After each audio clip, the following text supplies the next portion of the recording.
Magandang araw, magandang hapon at magandang gabi sa ating mga kababayan sa iba't ibang panig ng mundong ito at syempre sa mga banateros, banateras worldwide. Shout out po sa inyo. Huwag pong kakalimutan, i-like po agad itong video na ito.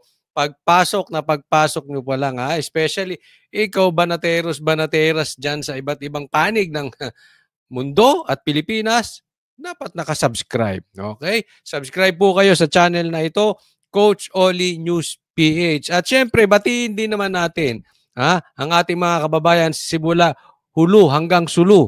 Sa buong parte ng Pilipinas, binabati ko po kayo at ako po ay excited. No?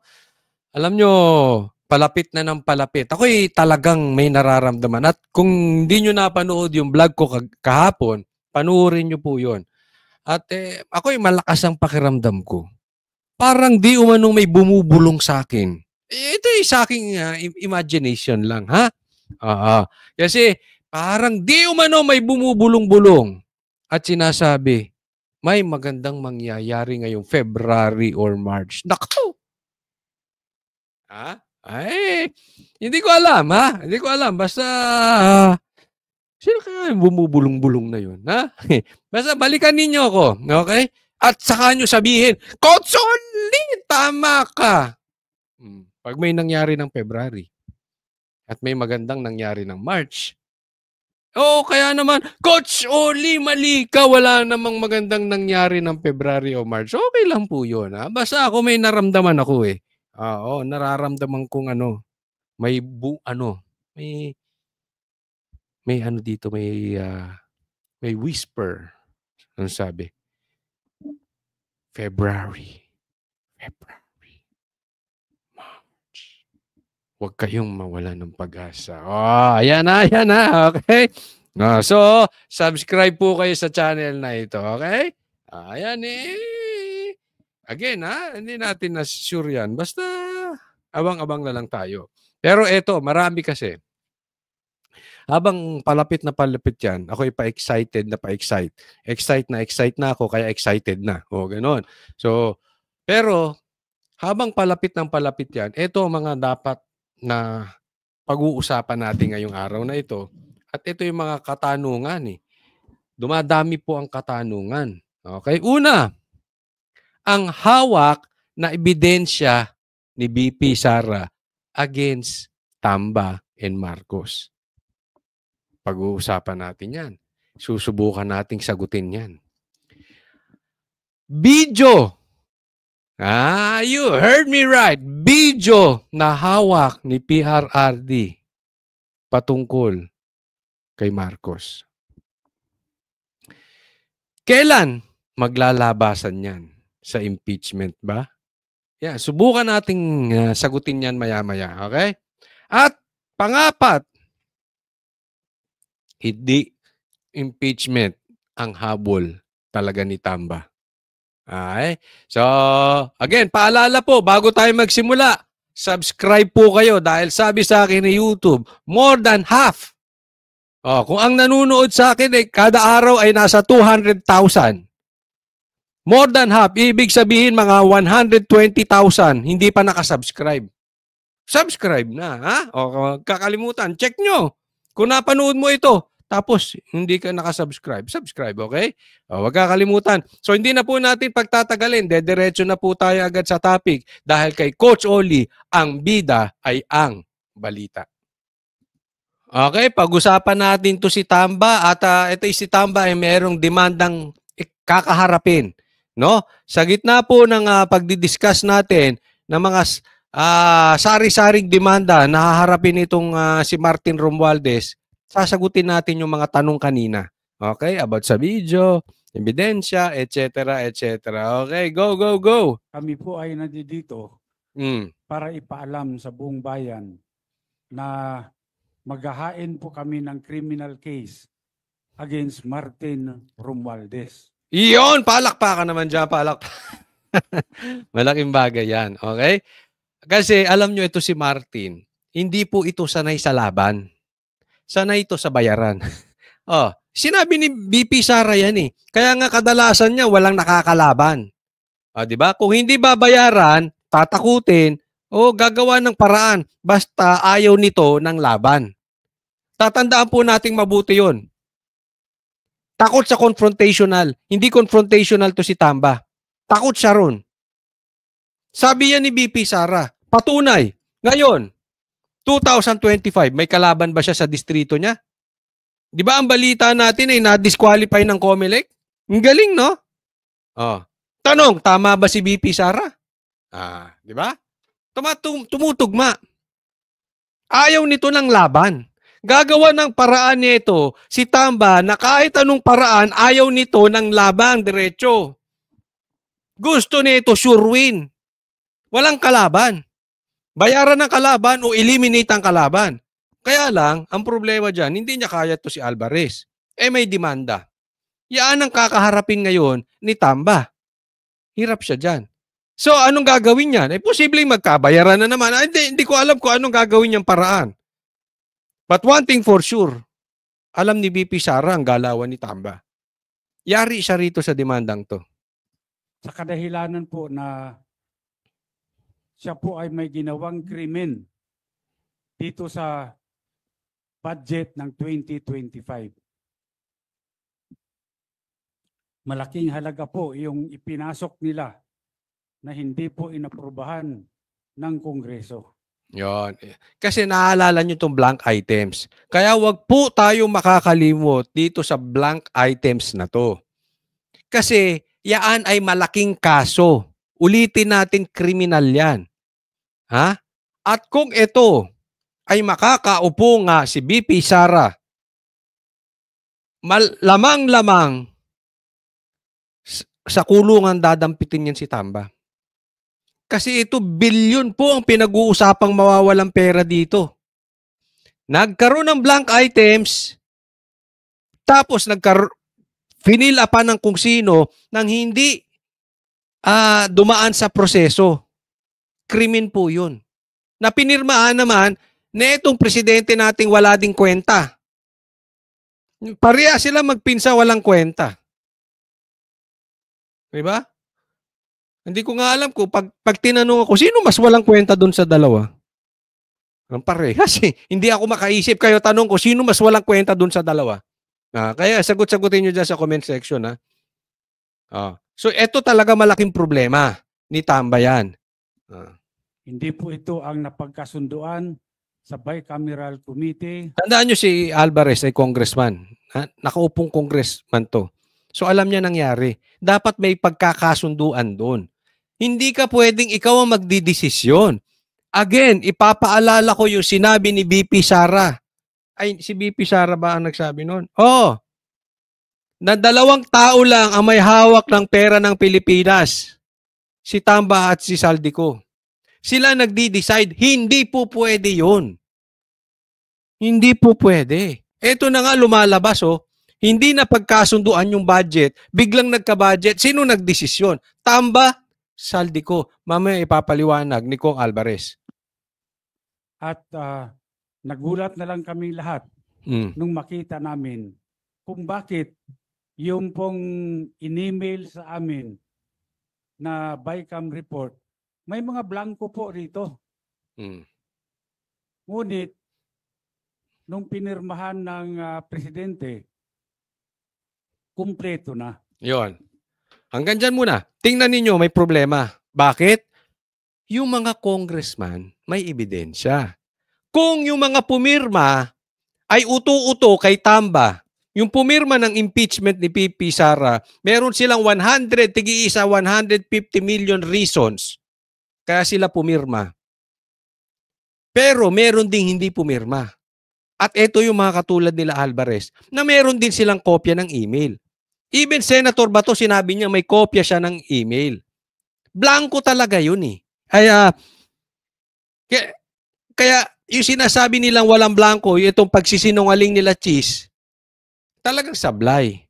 Na umami naman si Kimbo na mamaya pag-uusapan natin. At nung tinignan namin kung magkano yung ipinasok nila na halaga.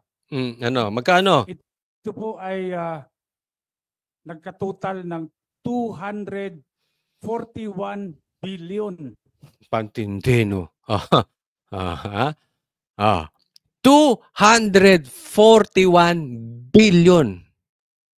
Pumasok. Hindi natin alam kung bakit pumasok, paano nakapasok, basta nandoon. Pinirmahan nino ng pinsan.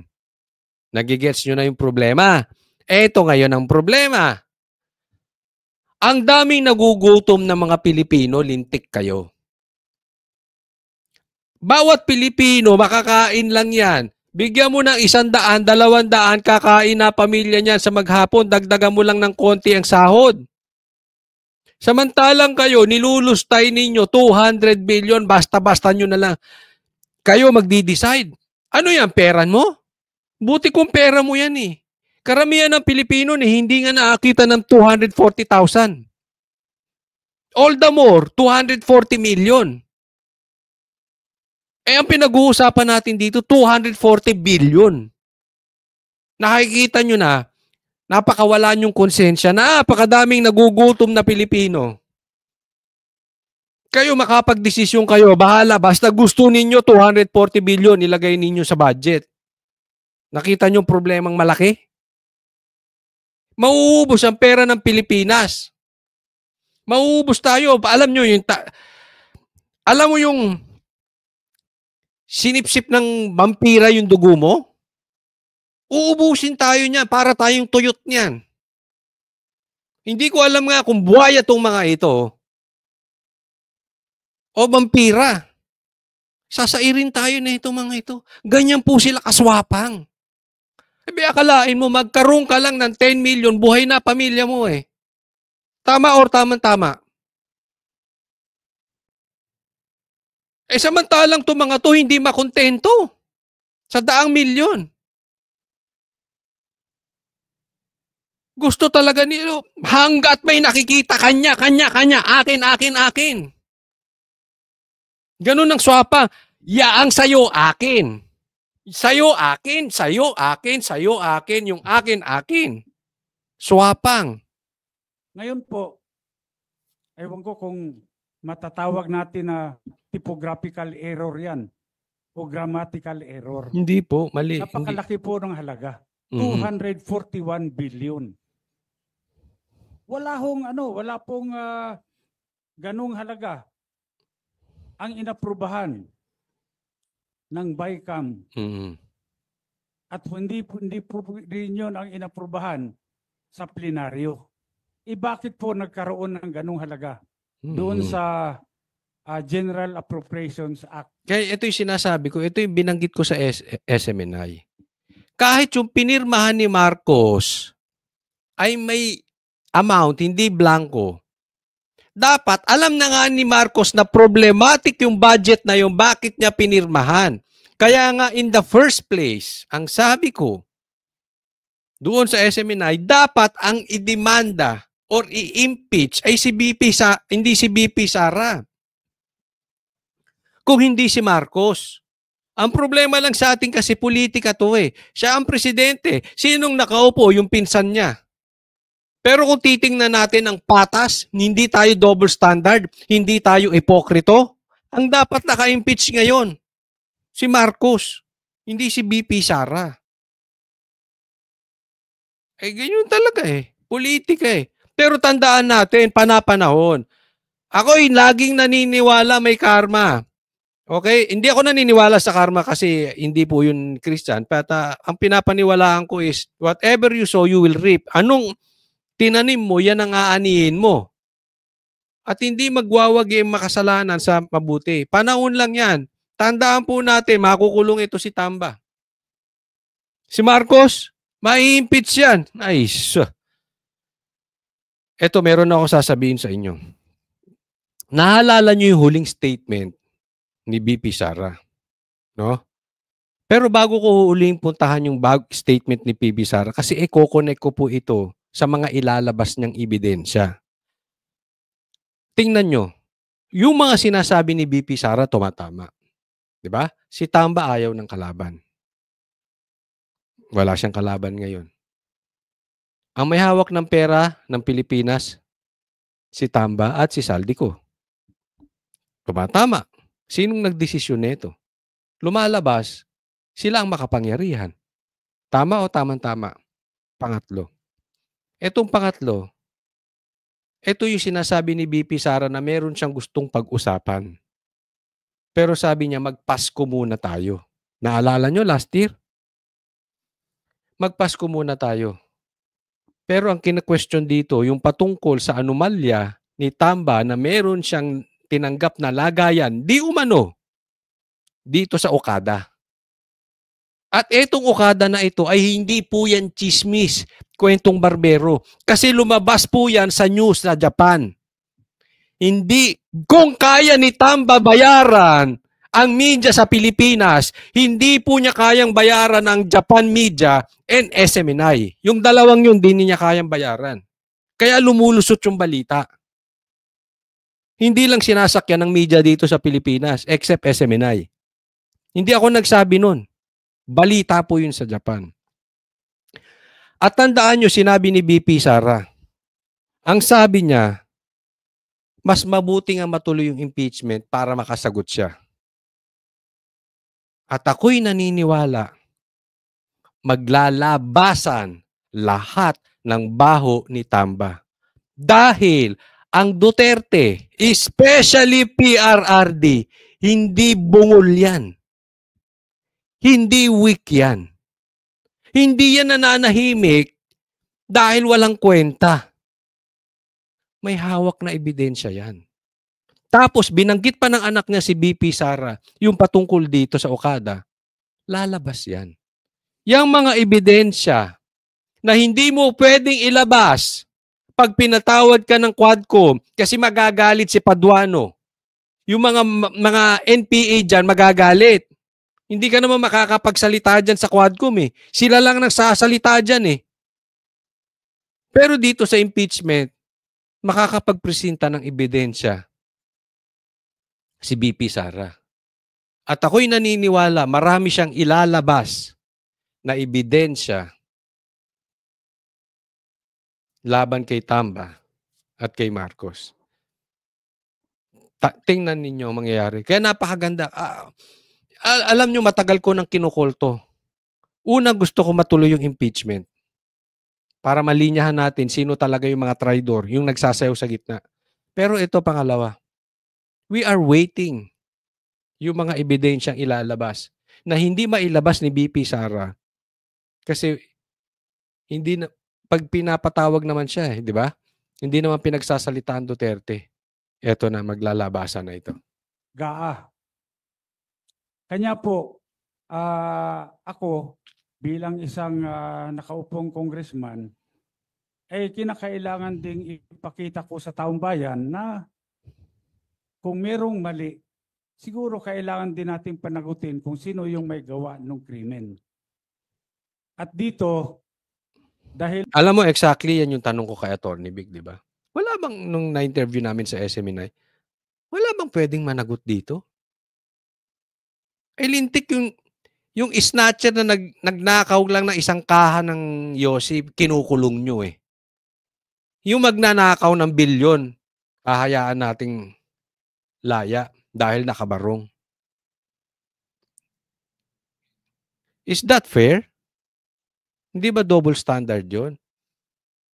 So hindi, tama ito. Gusto ko itong ginagawa ni Kong Alvarez. Po, ilang araw na kaming nag-request ng kopya ng enrolled bill. Hanggang ngayon po, tinatago nila sa amin yan.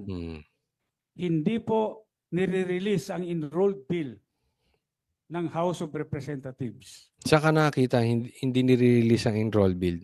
Ako, nagpapasalamat sa lahat na kayo po ay nandito ngayon at upang malaman po, tulungan nyo kami para malaman ng sambayanan kung ano pong mga kalukuhan ang ginagawa dyan. Hindi po kami titigil. Tutulong po kami. Kailangan malaman to ng taong bayan. Kami Banateros, kami sa SMNI, hindi po duwag. Asahan nyo yan.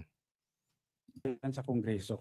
Tama po yung sinabi ni former Speaker Bebot Alvarez, no? Kasi maliwanag naman na dapat yung Bicameral Conference Committee report.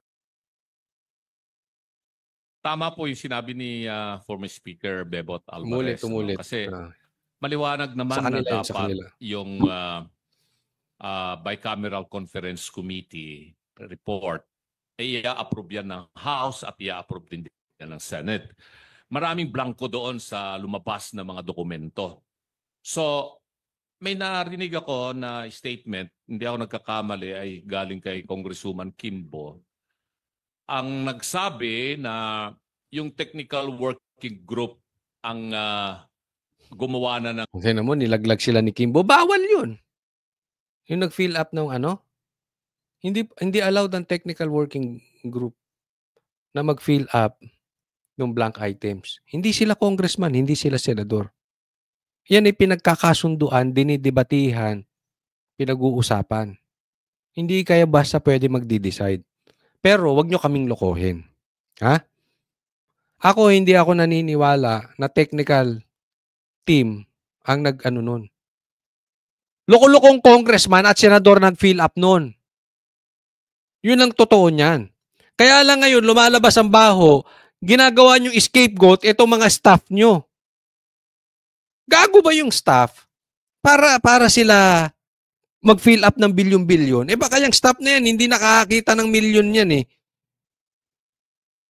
O makakita man sila ng milyon, hindi siguro aabot ng 500 milyon. Tapos mag-fill up ka ng bilyon? Hindi po, wag tayong maglokohan. Either may go signal yan ng isang naghahari-harian dyan sa Kongreso o sa Senado na mayroong utos sa ibabaw. Or sila mismo nag-fill up. Huwag niyong gawing panakip, butas o scapegoat etong mga staff nyo. Niloloko nyo. Kayo talagang pamilyang Marcos, mambubudol kayo. Ba't nakakadali na naman si Marcos? Pamilya nila yan eh. Talagang niloloko nyo taong bayan. Inaaraw-araw nyo eh. Panloloko lang tarang ginagawa ninyo. Ngayon, lolokohin nyo na naman kami. Na staff nyo tumitira niyan. Tinatawag nilang insertion based on kung ano raw yung napag-usapan doon sa bicameral conference. Ang tanong, meron bang records of proceedings doon sa BICAM? Yun, exactly. Wala eh. Meron bang journal of proceedings? Wala. Kasi lahat yan naka-record. Lahat na pinag-uusapan, lahat ng hearing nila dyan, lahat ng gagawin nila dyan, meron. Nakasulat po yan. Wala eh. So, blanco, yung na-email, biglang nagkaroon ng nagkaroon ng amount. Hindi na pag-usapan. Yun ang hinahanap. Asan ang usapan patungkol dyan? Ito namang presidente, sige lang, pinirmahan naman. Silang maipakita. So, dito siguro ay kailangang maimbestigahang mabuti itong mga members ng technical working group. Technical working group sa Senado. Hindi, ang siguro imbestigahan dyan yung Vice-Cam. Sila mismo kasi in the first place, hindi nga, kina-question pa ang legality niyang Vice-Cam na yan. Oo. Pero meron pa silang pinupunto dyan. Hindi lang yung Vice-Cam na yan. Meron pa nga daw magdidesisyon na iba. Bukod sa Vice-Cam. Yan yung tinasabi nila sila tamba. Technical working group sa Kongreso at sino-sino itong mga membro ng technical working group. At mag-execute sila ng kanilang affidavit. Kung talagang bang meron silang ginawang insertion dito o ano pa man para ma-fill in the blanks yung enrolled bill bago ipinadala sa Malacanang. Yun lamang po yung gusto kong maliwanagan dito. Dahil ay statement nang galing yan sa balita na napakinggan ko at nabasa ko na statement allegedly ni Congresswoman Kimbo na yung technical working group ay pinunuan itong mga blanco na nandito sa mga dokumentong lumabas na mga BICAM report na may pirma naman yung mga members. Nayari sila ni Kimbo, no? Mamaya, explain natin mabuti yan. Ng BICAM committee sa House at saka sa Senate. Sa tinagal-tagal ko ring staff, Speaker Bebot, dyan sa Kongreso magmula 87 hanggang sa Senado, ito lamang yung kauna-unahang pagkakataon. For many years na naging staff ako dyan sa Kongreso at pati dyan sa Senado, na nagkaroon ng bicameral conference committee na blanco na pirmado ng mga membro ng BICAM. Again, ngayon lang nangyari yan. Kailan? Ngayon, sa panahon mo, Marcos, ang daming milagro. Nangyari yan sa pamamalakad ng speaker na pinsa mong si Tamba. Ngayon lang. Ngayon 19th Congress. Ngayong presidente ka, Marcos, na mayroong blanco, pirmado. At kung ito rin ay sinabit nila doon sa plenary session para i-approvean nila, asan nga yung enrolled bill? Sabi nga ni Speaker Bibot, wala pa hanggang ngayon. Sa akin, yun ang aking pinagdududa na bakit nagkaroon ng ganon na mga insertion. Ano po yung particular na kaso na isasampa? At sino-sino pa ho ang sasampahan ng kaso bukod kay Speaker Martin Romualdez? At kailan po ito isasampa? Sa aking pagkaalam, no, pwede akong i-correct ng aming mga abogado rito kung meron ako makaligtaan na pangalan. Number 1, siyempre si Martin Romualdez. Yung palakpakan. Number 1 si Martin, ididimanda. Okay? Ito paiingayin ko. Ito paiingayin nyo. At ito ang paiingayin nating lahat. Hindi yung impeachment. Kaya sinasabi natin ito ito talaga issue ng Pilipinas. Yung impeachment, wala yan. Andyan si BP Sara o wala, gawa-gawa lang nila yan. Etong bilyon nawawala, gutom mga abuti ng Pilipino dyan. At isipin mo, yung mawawala na yan, mapupunta yan sa ayuda. Para tayong ginisa sa sarili nating mantika. Yung nag-fill up niyan, marami dyan gagamitin para sa ayuda, para yung ayuda naman ay gawing legal na vote buying, tapos itong vote buying iboboto sila. So gumawa sila ng illegal para sila iboto, tapos tayo na magsasaper, tapos gagawin nila yan taon-taon. Bakit? Hindi nila inaamin yung mali nila. Ang tao hindi umaamin sa mali. Uulit-ulitin yung pagkakamali. So taon-taon niyang gagawin nila yan. Yung blank items na yan. O, di ba? Niyari tayo. Pera natin, ang pangbibigay sa ayuda para iboto sila. Galing, no? Di ba? Utak din to si Tamba. Utok, demonyo. Pangalawa, itong si Saldico. Yan, Saldico. Again, tumutugma si BP Sara. Tamba at Saldico ang nagdidesisyon ng pera natin. Pera nyo! Nagdidesisyon si Tamba at si Saldico. 2 tao lang. Sino ba itong mga ito? Bigla na lang sumikat sa Pilipinas. Ano bang nagawa nito sa mundo? Bigla-bigla na lang. Parang hari, bigla na lang silang parang nag-astang Diyos, hawak na nila lahat ng pera ng Pilipinas.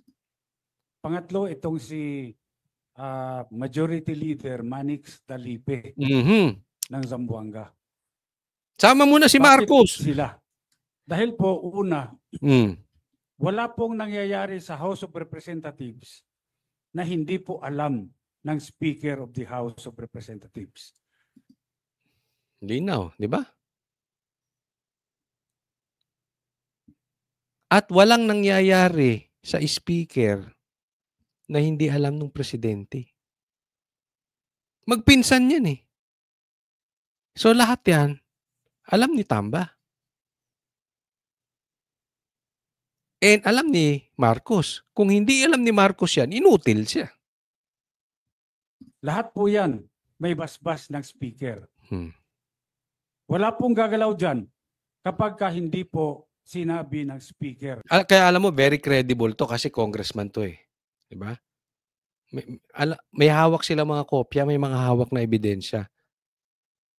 At alam nyo, bago lumabas to, maikwento ko lang, itong nangyayari ngayon, nilalabas na po ni Banat Bayan.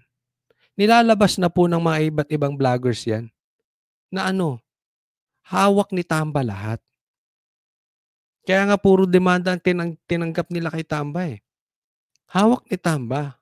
Walang gagalaw dyan nang walang go signal ni Tamba. Kaya marami congressman na matitino, naaasar. Bakit kailangan kaming sumipsip sa'yo para merong makuha? Ganun ang datingan.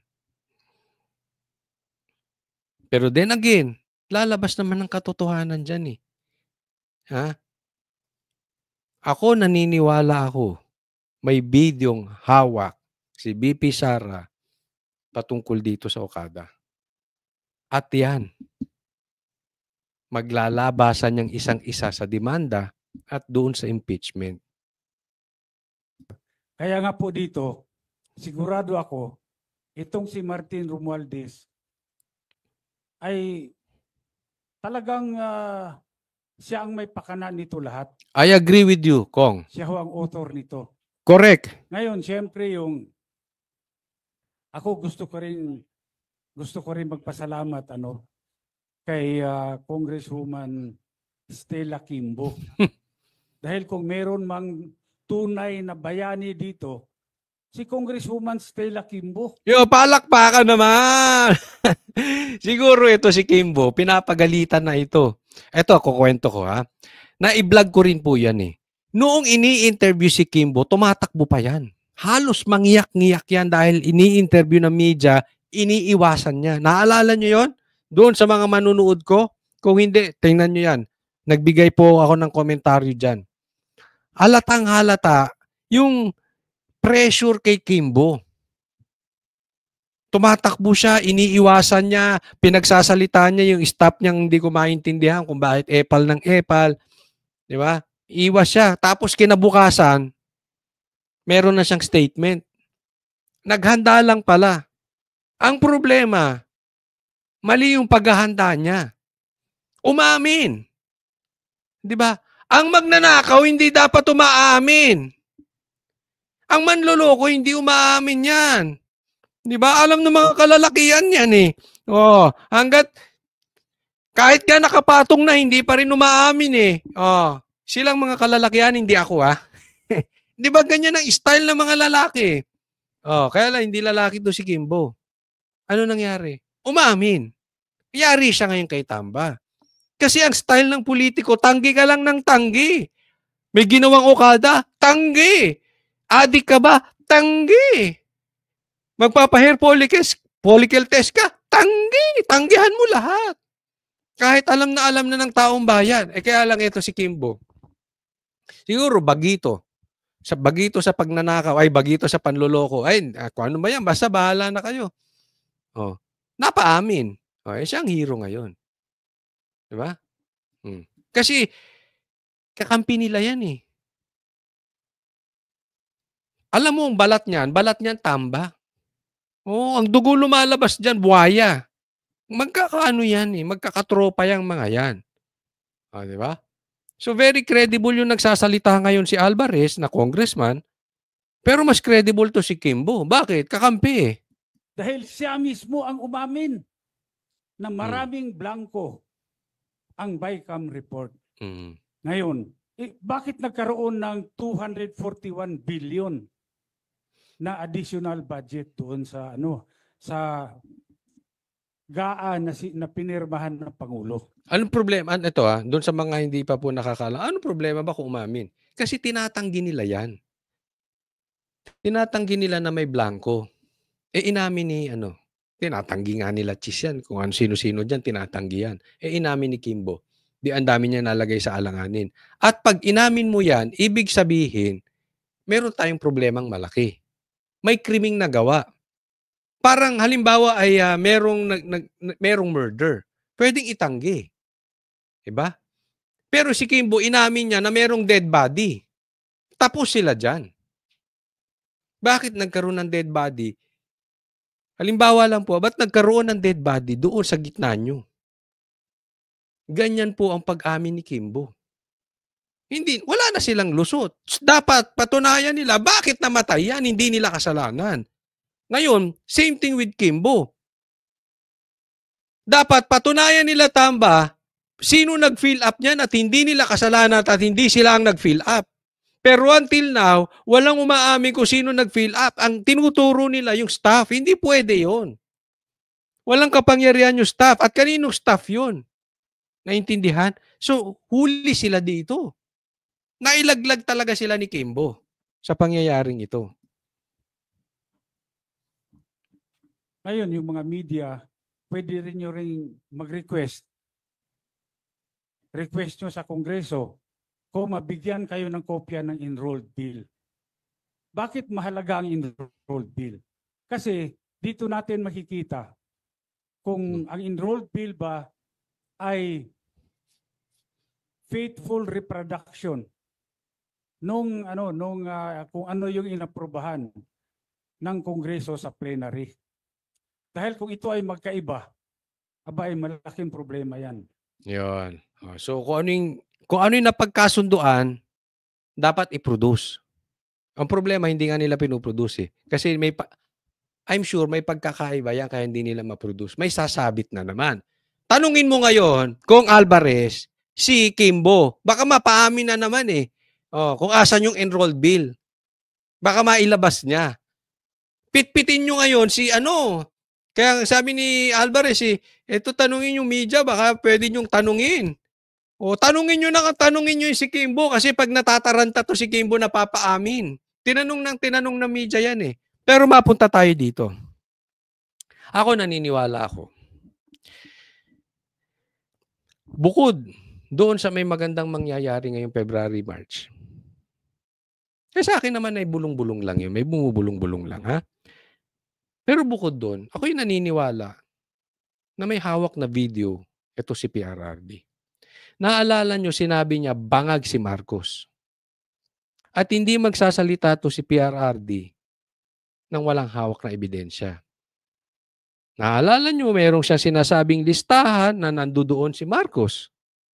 Naalala nyo yung mag-e-eleksyon, sinabi niya na mayroong tumitira sa jet plane at sa yate ng cocaine. Kaya nga hindi kami pumanig, hindi kami nabudol ni Marcos dahil nakinig kami dun sa tatay, kay PRRD. Nakinig po kami kay PRRD. Tapos ngayon sinabi niya rin ulit dito sa Maysug, bangag ang ating presidente. Do you think loose cannon lang si PRRD? I don't think so. Ang karakas ni PRRD, yung ganyang antas, may hawak yung ebidensya. At ako naniniwala, lalabas isa-isa yan. Pag talagang pinitpit nila si BP Sara at magkakalaglagan ng talaga, lalabas yan. Maaring hindi ilabas ni PRRD, maaring lalabas sa mga vloggers. Maaring lalabas sa media. Or maaring lalabas kung saan. Okay? Hindi po weak si PRRD. Hindi yan salita lang ng salita ng walang laman. Of course. Itong nangyari sa impeachment na ito, duluhan na po ito eh. Nagkaduluhan na. Kaya nga again, gusto ko ito kasi alam natin ang kulay ng bawat isa. Yung gumigit na Marcos yan. Considered him Marcos kasi duwag, wala rin pakinabang eh. Nakikipaglabang tayo, nasa gitna siya. Anong klaseng tao yun? Di ba? So, wag na natin asahan, wala tayong mahihita sa mga taong ganun. Pero ngayon, duluhan na ito eh. Ito na yun. Kaya pag natuloy ang impeachment na yan, lalabas yung mga sinasabi ni BP Sara na dapat ng pag-usapan pag magpasko muna at yung mga video na hawak ni PRRD, lalabas na. Hindi nila nilalabas yung enrolled bill. Ako may suspetsa. Anong problema? Ba't ayaw mong ilabas? Problema dyan, kung walang enrolled bill, yung liability magsishift, mapupunta sa Office of the President. Yon. Hindi pwedeng walang enrolled bill tapos pinirmahan ng presidente. Ngayon, Marcos, huwag ka magturo ng dapat sisihin. Manindigan ka naman para sa Pilipino. May dayaang nangyari. Hanggang ngayon, weak ka pa rin. Hanggang ngayon, hindi ka pa rin maninindigan. Ano ka bang klaseng tao talaga? Kasi kung wala kang kasalanan dyan, paimbestigahan mo yan, ilabas mo sa taong bayan kung parang yung ginagawa dati ng mga hari, ilalabas ko sa arena yung may kasalanan. Ganun ang gawin mo, Marcos. Kung wala kang kasalanan, kung wala kang alam, ilabas mo sa taong bayan yung may sala. Pero hindi pwedeng walang may sala. Merong may sala dyan kasi may blanco. Marcos, maninindigan ka ba o magiging weak ka? May pakinabang ka ba sa Pilipinas o inutil ka? Yan lang yun eh. Pinirmahan niya, walang enrolled bill. Sino naglagay ng blanco? Hindi sila.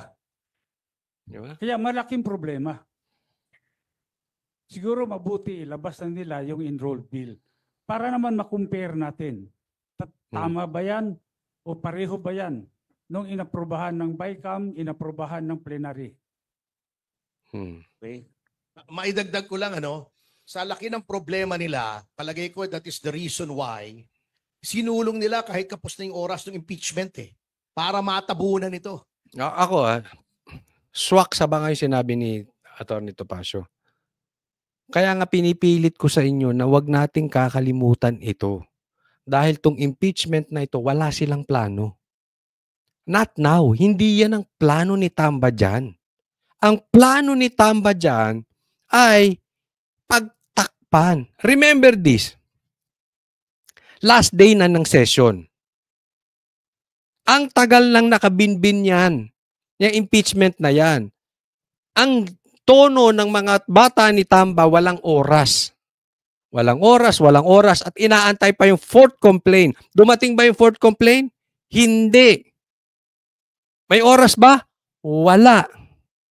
Pero pinasok nila, pilitan. Bakit? Kasi alam nila, maliligo ng demanda si Tamba. Masusunog siya talaga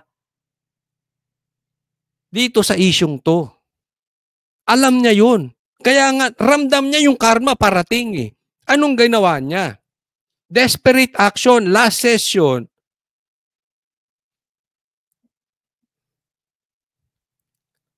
Pinasok nila yung impeachment. Pero hindi nila planong paandarin yan sa Senado. Ako'y naniniwala, hindi yan paandarin basta-basta kasi sa ngayon wala silang numero. Or nanliligaw pa sila ng senador na magbibigay ng 125 reasons para i-impeach si Sara. But as of the moment, hindi yan ang motibo ni Tamba.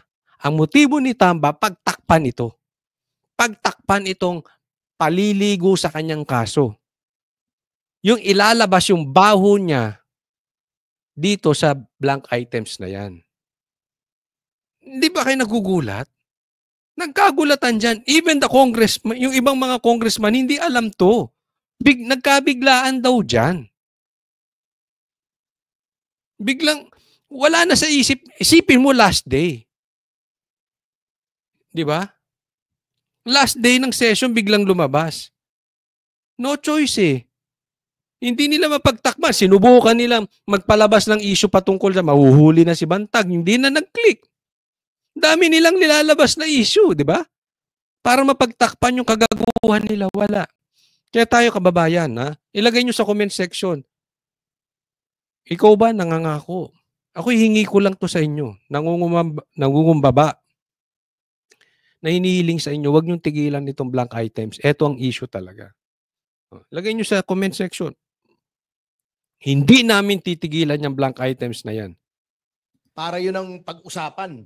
Para yung oposisyon ang nasa defensive instead of us being on the offensive. Pero hindi po natin bibitawan ito kasi napakalaki talaga. 241 billion. Kaming mga ordinaryong tao, we cannot even begin to wrap our heads around that figure.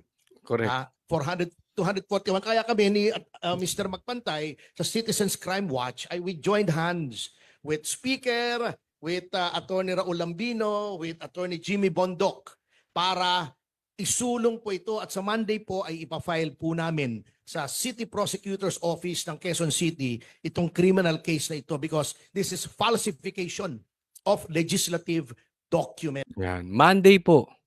So ito susuportahan natin. Ito isisigaw natin. Dikdikin nyo na sa Facebook nyo. Dikdikin nyo sa YouTube nyo. Lahat tayo makakapag-participate dito. Dikdikin natin ito. And we support, Kung kayo'y makakapunta ron, di ko alam kung pwedeng pumunta, or kung kayo'y balita nyo tong demanda na ito. And nawa ay ipagdasal natin na maging patas ang korte natin. No? Pero ako'y may tiwala sa korte natin na sila ay hiwalay. Kaya nga dapat sa korte ang... Kasi isumbong mo sa kapwa mo, congressman, yung problema ni Tamba, magkakakampi ang mga animal na yan. Dito na lang tayo sa korte. Hindi nila hawak yan. Hindi nila teritoryo yan. Patas po ang korte. Ako'y naniniwala, patas ang korte. At darating na yung inaantay na karma nitong si Tamba. Which is a crime. Krimen po ito. It is a crime not only under the revised penal code but in view of the amount involved. It is a crime against the Filipino people. Yun, matindi. Krimen po yan. Kulong po yan. Dapat managot. Tulong-tulong tayo na dapat may managot dyan. Huwag pong kakalimutan na mag-subscribe doon sa mga hindi ko pa po subscriber. At sana abangan ninyo ang mga inilalabas nating video everyday. Subscribe pa po kay Coach Oli para sa Diyos at Pilipinas nating mahal. God bless everyone.